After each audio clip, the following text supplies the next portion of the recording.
사실 윤자영 작가님을 소개로 오늘의 북두포를 여러분들과 함께 즐기도록 하겠습니다. 여러분들이 오셔가지고 제가 좀 떨리는 것 같아요. 갑자기 마이크 잡으니까 좀 떨리고 그래서 워밍업 좀 하겠습니다.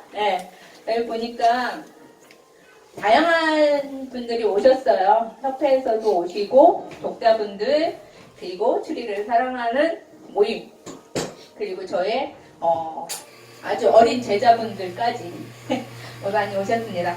그래서 이제 윤자영 작가님은 여러분들이 알고 계시다시피 인천공항고등학교 생명과학 선생님으로 계십니다. 그래서 마술과 게임 등을 접목한 재미있는 수업 그리고 그것뿐만이 아니라 문학과 예술을 넘나드는 통섭 수업을 하시는 것으로도 유명합니다. 그래서 학생들과 추리소설을 쓰는 동아리도 운영하고 계시고요. 또 재작년에는 학생들과 함께한 소설집을 내셨어요. 해피엔드는 없다. 그래서 이런 창작 작업을 통해서 윤자영 선생님이 지난해 또 과학기술정보통신부로부터 우수 교사상을 수상하셨습니다. 가르치는 것만도 바쁘실 텐데 언제 이렇게 또 추리소설을 쓰셨는지 참 미스터리합니다. 그래서 윤자영 작가님은 2015년에 한국추리작가협회에 개간 미스터리 신인상으로 추리작가가 되셨습니다.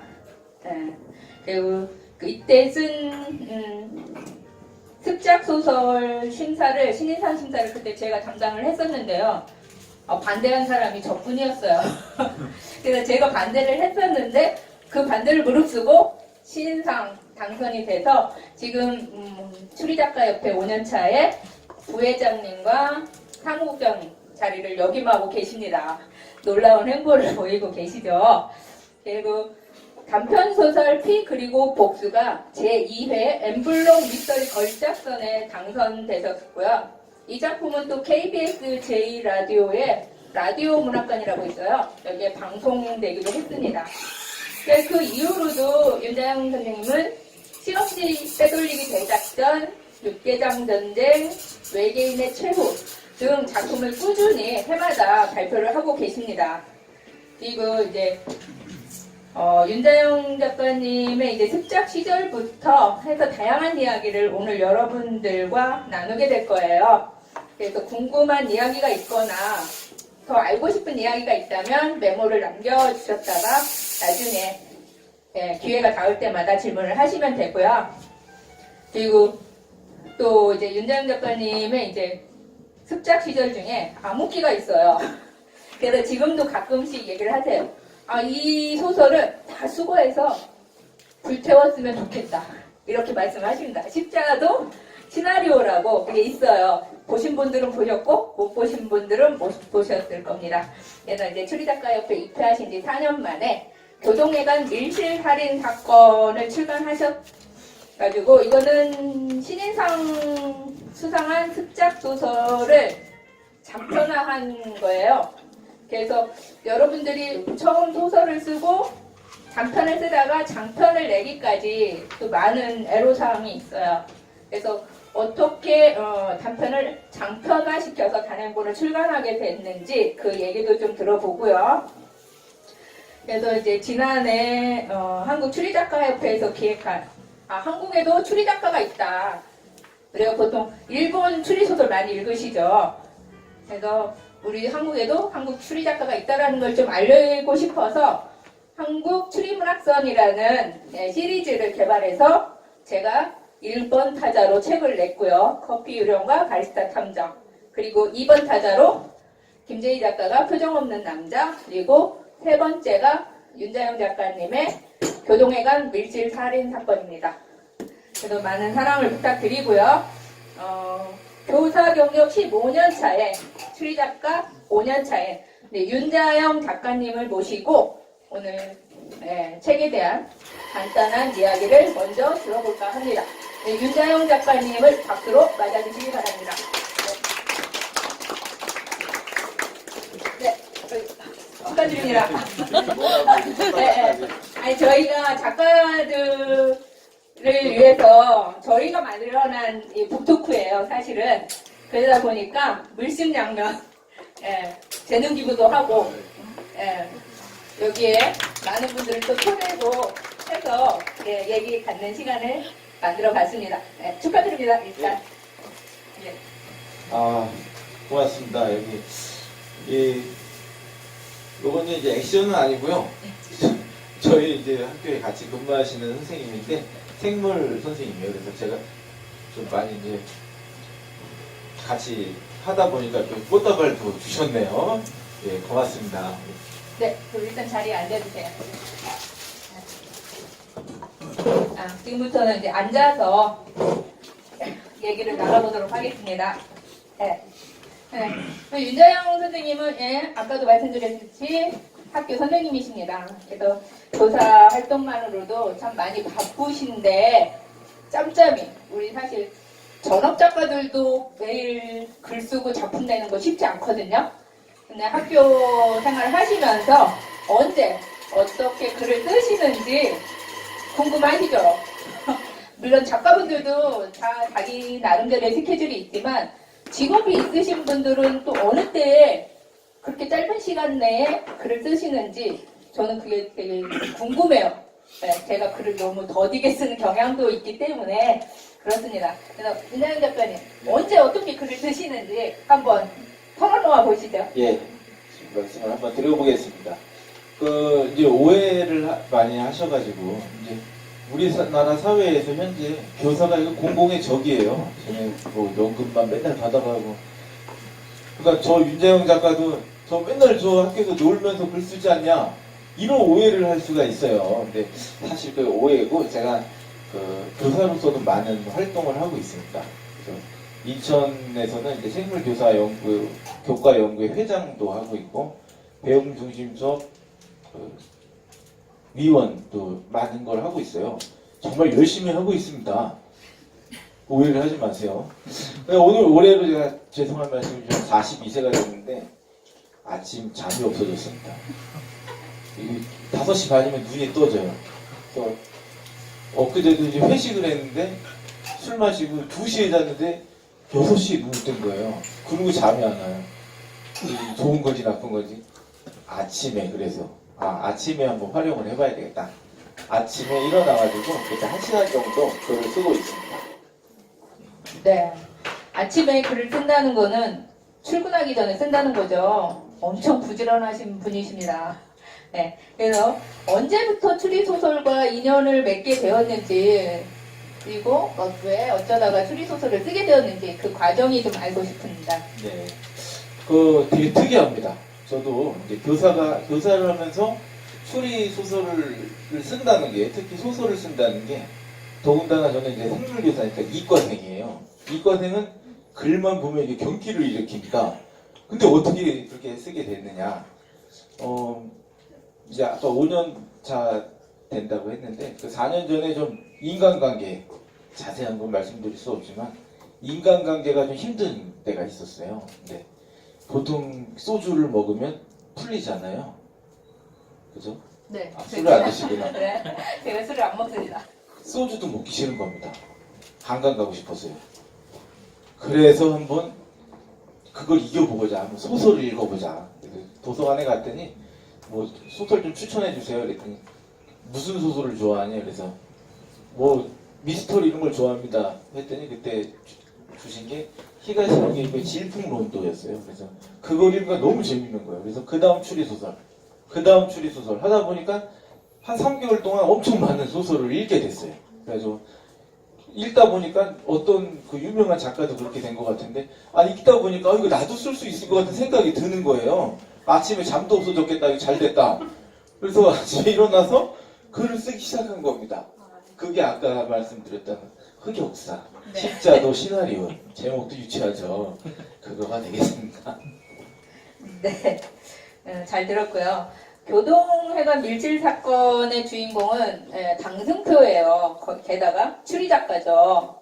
그래서 나이도 37세. 제가 이걸 보니까 딱 선생님이 37살에 이 작품을 쓰신 것 같더라고요. 그래서 이 당승표는 작가님이 모델이 아니실까 이런 생각을 해봅니다. 진실은 어떻게 되시나요? 예. 이게 우연의 일치가 너무 많이 일어나가지고 지금 이제 부회장을 하고 있으니까 그 소설 속에 나오는 당승표가 한국 추리 작가 협회의 부회장이었습니다. 그래서 네. 그래서 사실은 네. 습작 소설을 제가 신인상 주지 말자 이렇게 거절을 했었어요. 예, 이런 아픔이 제가 있었습니다. 네. 그런데 그 4년 전이니까 제가 이제 습작 소설 이 네.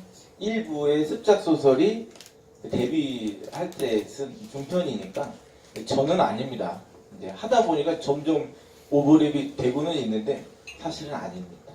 네, 그러시군요. 그러면 추리작가 당승표와 전직경찰 나승만의 사건 일지가 또 후속작으로 나온다고 얘기를 들었어요. 지금 첫 번 나온 지도 얼마 안 됐는데, 그러면 이 둘의 캐릭터가 얼마나 매력적인지 장단점을 선생님이 직접 소개를 해줘 보세요. 예. 그 읽어보신 분들이 이제 많을 텐데 그 마지막에 이 두 당승표와 그 나승만의 나와 당승표의 당 해가지고 일부 이렇게 썼을 때 나당 탐정 사무소를 설립하자 이런 얘기를 했었어요 거기서. 근데 그게 이제 실제가 돼가지고 둘이 이제 사무소를 만듭니다. 그래서 당승표는 이제 추리 작가 출신이고 이제 추리를 좋아해요. 근데 그 전직 경찰은 이제 우리가 그렇진 않지만 여기 형사분도 오셔가지고 말을 조심해야 되는데 뭐 또 우리 이미지가 그냥 돈을 좀 밝히고 이런 이미지잖아요. 근데 그 나승만이 좀 그래요. 그래서 아니 우리는 안 그래요. 요즘엔 안 그래요. 요즘 선생이 죽일 놈인데 그렇진 않습니다. 선생님들 착해요. 그 이제 나승만은 어떻게 하면 돈을 벌려고 하고 그 사무소를 운영하면서 당승표는 어떻게 하면 그냥 추리를 하고 싶어 하고 근데 그런 이야기로 이제 꾸몄습니다. 그런 둘이 케미가 맞고 경찰이다 보니까 체력을 좀 쓰고 당승표 하필이면은 체력은 젬병이에요. 그래서 네. 그 서로 이제 보완을 해가면서 돈과 그 추리와 이제 체력과 이거를 이제 맞춰가면서 사무소를 운영하는 이야기입니다. 네, 그렇군요. 돈과 추리 서로 각각을 밝히는 두 주인공. 네. 그리고 배경은 정선이에요. 네, 정선하면 좀 나쁜 지역 이런 거 많이 떠오르실 건데 우리나라의 정선 옆에 보면 이제 고안 추리마을이 있어요. 그래서 작년 같은 경우는 고안에서 이제 추리마을 배경으로 단편 소설을 이제 뭐 써달라 작가들한테 그래서 단행본이 책이 나오기도 했는데 선생님 책에 이제 그쪽에서 가까운 정선이 배경이 되어 있더라고요. 그래서 이 추리마을이라는 걸 배경을 미리 알고서 이렇게 쓰신 게 아닐까 아니면 쓰다가 중간에 배경을 바꾼 건 아닐까 이런 생각을 한번 해봤어요. 그러면 정선을 배경으로 하게 된 특별한 경위가 있으신가요? 오해를 너무 많이 이제 하게 됐는데 그렇지는 않습니다. 그 추리소설이라는 게 누구를 이제 대부분 이제 죽여야 되잖아요. 근데 도망가거나 신고하면 이제 끝나. 그래서 요거를 이제 도망갈 수 없는 곳을 만들다 보니까 십자도 시나리오에서 십자도라는 게 이제 섬이에요. 그래서 섬을 만들어 놓고 이제 통신기기가 고장나면 이제 도망갈 수가 없다. 요런 이제 설정을 했기 때문에 또 이제 어디 오지가 없을까 검색을 하다 보니까 정선에 옛날에 이제 탄광하던 시절에 그 초등학교가 많아요. 다 폐교가 됐다고 그러더라고요. 마을도 막 거의 유령 마을이 됐다고 그래가지고 뭐 눈이 오면 이제 산이니까 이제 탈출하기 쉽지 않을까 그런 이제 설정을 하게 된 겁니다. 그래. 추리소설의 이제 배경으로 적합하다. 그래서 나름 설정을 하신 거라는 얘기죠? 네. 그리고 이 소설이 보면 제목에 보면 교동회관 밀실살인 사건이에요. 근데 밀실살인하고 클로즈드 서클하고 다르다. 이렇게 말씀을 하시는 분들이 있더라고요. 그래서 이 밀실 사건과 클로즈드 서클 사건이 어떻게 다른지 거기에 대해서 직접 설명을 한번 듣고 싶습니다. 우리 일미질이라는 카페에 있는데 고수분들이 엄청 많습니다. 그래서 어떤 분이 정확히 짚어주셨어요. 교동회관 밀실살인 사건인데 여기 밀실이 어디냐라고 하면서 인터넷에 이제 글을 올려주셨고 그 밑에 누가 나도 그렇게 생각해요. 이렇게 해놨는데 혹시 여기 분들 그 관심 있으세요? 밀실인지 클로즈 서클인지? 아, 고개를 끄덕이시는 분이 있는데 대부분은 사실 그거를 잘 모를 것 같아요. 근데 밀실이라고 하면 이제 방 안에서 이제 누가 죽었는데 안에서 문이 잠겨져 있고 창문도 잠겨져 있어요. 근데 그랬을 때는 이제 밀실이라고 하고 우리 교동회관은 이제 여러 명이 같이 이제 한 공간에 있는 겁니다. 그러니까 한 명씩 죽어나가고 있어요. 그리고 아무도 없었다처럼. 그러면 범인은 그 안에 있는 거거든요. 그거는 이제 클로즈드 서클이라고 합니다. 그래서 정확한 의미에서는 밀실이 나오지 않습니다. 죄송합니다. 우리 양수로사님께서 밀실을 넣어야 돼 이래가지고 밀실 넣었는데 뭐 아주 좋았습니다. 그 넣어가지고 역시 밀실 최고 막 이렇게 평이 더 많았어요. 네, 논란이 많다는 건 그만큼 애정과 관심이 많은 거라고 저는 생각을 합니다. 사실 근데 밀실을 넣어야 된다고 제가 주장한 건 아닌 것 같아요. 아 김철희 작가가 네, 주장했습니다. 모 작가가 여기 와 계신 모 작가님이 밀실살인 사건이라고 해야 된다. 말해가지고 제목 탄생에 대한 또 비화가 있습니다. 예. 그래서 이 작품 보면 이제 첫 번째 사건에서 당승표가 게임에 참가를 하잖아요. 근데 그 게임에 보면 여학생들이 되게 많이 등장을 해요. 그들의 이야기. 예. 근데 아무래도 학교 선생님이시다 보니까 학생들을 대상으로 거기에서 캐릭터를 가져오지 않을까 하는 생각이 듭니다. 실제로는 어떠세요? 정확한 지적입니다. 제가 이제 글을 많이 쓰지 아직 않다 보니까 그런 캐릭터 창조나 이런 거를 할 수가 없어요. 그대로 있습니다. 그 애가 뭐 소위 말해 거기 날라리로 나오는데 학교에도 날라리가 있어요. 근데 이름도 비슷하게 한 겁니다. 그 애들을. 그래서 그 이름만 딱 들으면 걔 이미지가 머릿속에 확 들어와요. 이건 소설 쓰기가 얼마나 편합니까? 그래서 교사 뭐 이렇게 나오는 사람들이 다 이름도 그대로 쓴 것도 많아요. 그대로 이렇게 해가지고 그 캐릭터를 머릿속에 이제 있는 거를 글로 쓴 거가 되겠습니다. 네.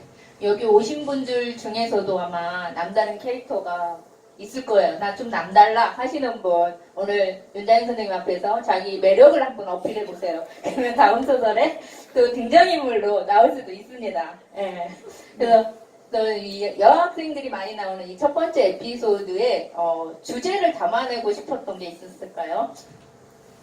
어떤 주제인지. 예. 그 아까도 말했듯이 제가 이제 아직 경력이 부족하다 보니까 소설에 무슨 주제를 넣고 이런 정도 수준은 되지가 않습니다. 근데 여학생이 나오고 이제 얘가 날라리고 거기 보면은 이제 그 조건 만남을 이제 하는데 어떤 분이 그걸 또 지적을 해주셨어요. 뭐 소설에 이제 요즘 시대가 그러니까 막 그걸 이제 지적을 해줬는데 뭐 특별히 그런 의미를 크게 둔 거는 아니고 그 과학적 트릭을 쓰다 보니까 이제 그렇게 된 건데 무슨 질문이셨어요? 아니, 첫 번째 에피소드의 주제. 예. 주제를 제가 담아낼 수는 없고 네. 교사다 보니까 학교에 어려움이 많습니다. 공공의 적이지만 어려움도 그렇게 많아요. 사실. 그래서 그거를 좀 이제 그런 것들 학교의 어려움을 조금씩 이제 녹여내려고 하고는 있습니다. 네.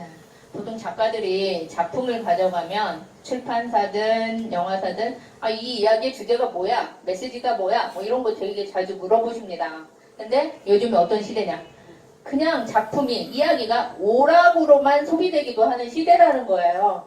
그래서 여러분들이 굳이 이야기를, 영화를 너무 어렵게 접근하시지 말고 그냥 시간을 즐기는 어떤 오락거리로 즐겨도 무방하지 않을까 그 생각을 해봅니다.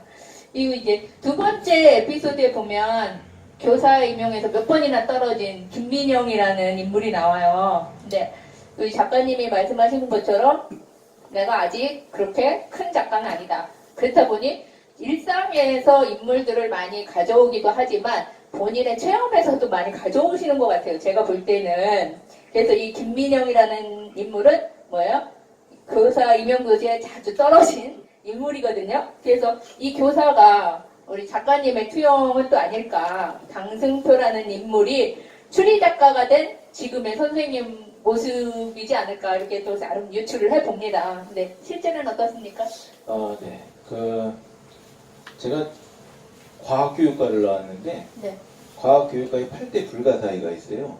뭐죠? 그 뭐냐면 윤자영 선배가 임용고시를 한 번에 붙은 겁니다. 저 사람이 붙었어? 나도 할 수 있겠네? 엄청 공부에 붐이 일어났어요. 제가 붙어가지고. 운이 좋았던 거 아니에요? 그렇죠. 근데 일단 이 후반전에서도 제가 이제 그런 거를 좀 말씀을 드릴 거예요.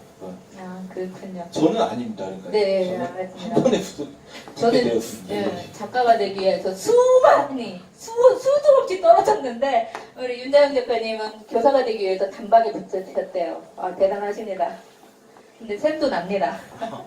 그리고 이제 이 교동해관 밀실 살인 사건이 이제 본격 추리를 표방하고 있잖아요. 그래서 소설에 트릭이나 암호가 등장하는데 이런 것은 대체로 어디에서 아이디어를 얻으시는지?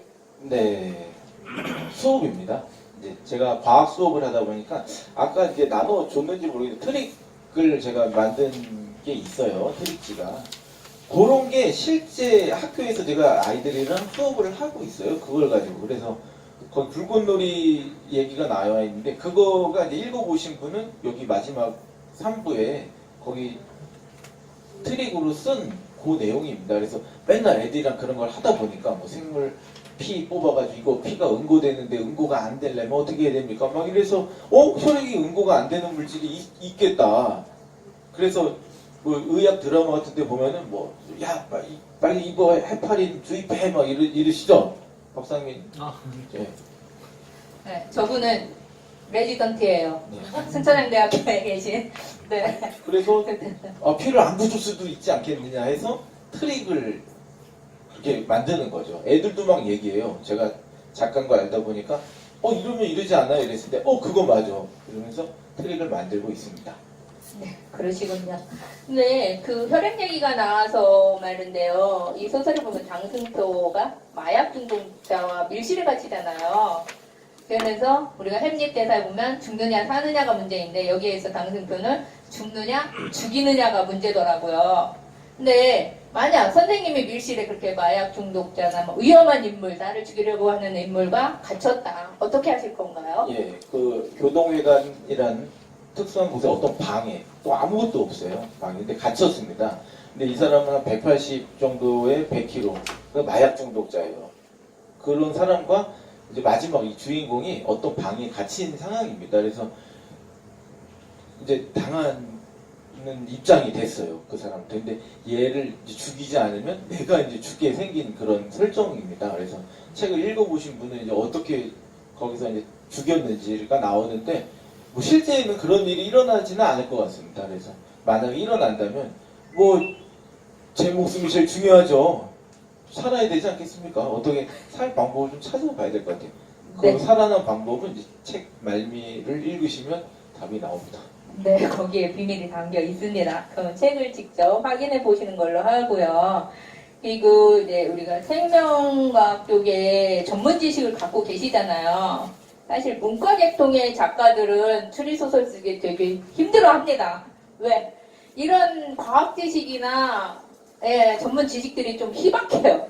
그러다 보니까 따로 별도로 공부를 해야 하고 그걸 짜맞추어서 또 이야기를 꾸린다는 게 쉽지 않은데 이분들은 이제 기본적으로 우리 선생님은 생물과학, 생명과학, 생물 이런 쪽에 대해서 그 전문 지식이 있잖아요. 그래서 문과 계통보다는 조금 수월하실 것 같아요. 그래서 생명과학을 다루시는 분으로서 추리소설을 쓰는데 그래도 다른 사람보다 난 이런 게 강점으로 작용할 수 있겠다 하는 게 있으시면 그런 게 네. 뭔가요? 뭐 트릭이겠죠. 이제 트릭을 만드는데 어떤 뭐 작가도 이제 트릭은 시대는 끝났다.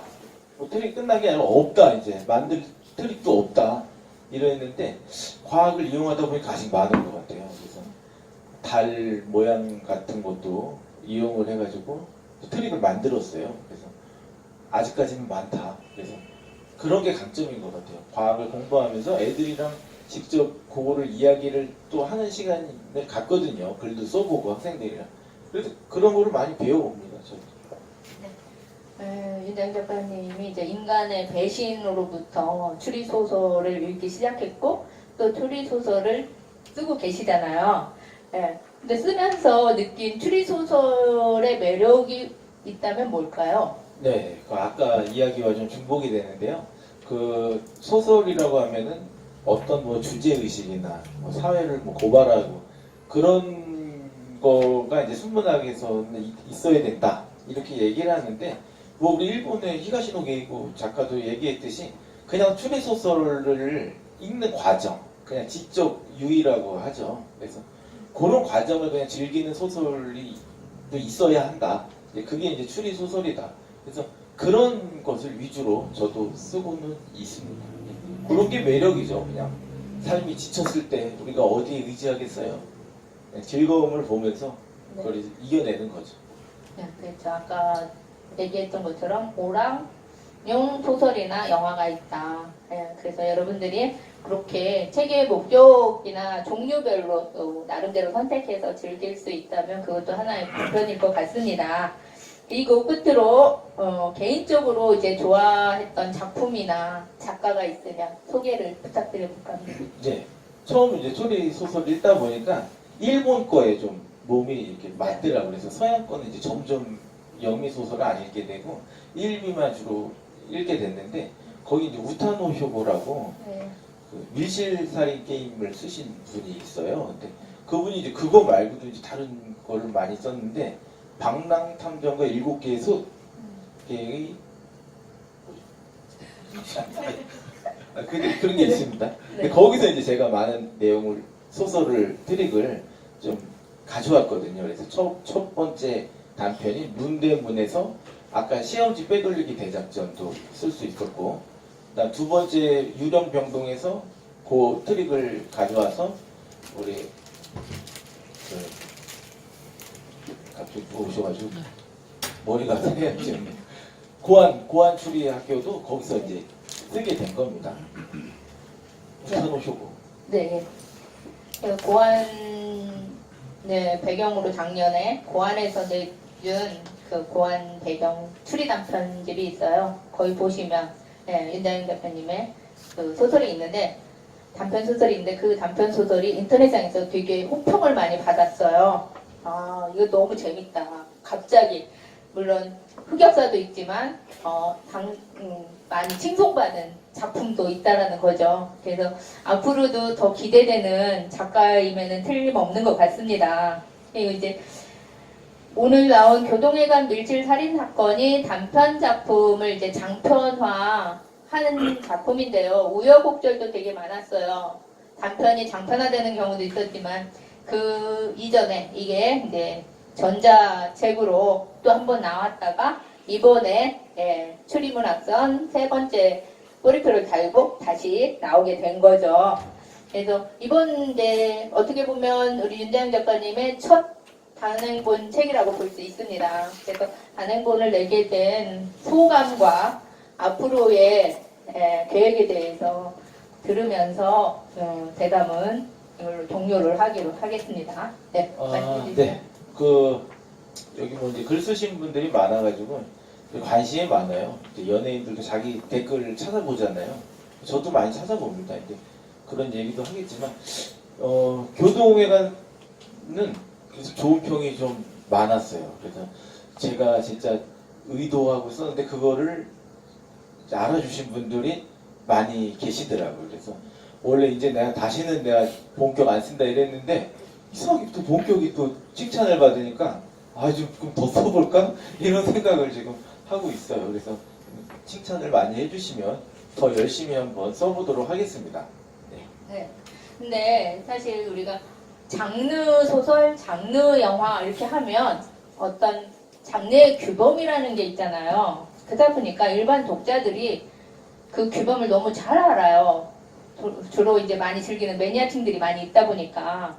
그렇다 보니까 이야기를 이야기로 즐기거나 소비하는 게 아니라 정말 너무나 바른 잣대로 창작물임에도 불구하고 잣대를 들이대서 이렇게 막 재단하는 경우가 되게 많아요. 근데 그러시지 마시고 이왕이면 칭찬하는 새로운 작가, 새로운 위대한 작가를 만들기 위해서라도 여러분들이 독자분들이 많은 칭찬과 격려를 해주시면 또 어떨까 이렇게 생각을 해봅니다.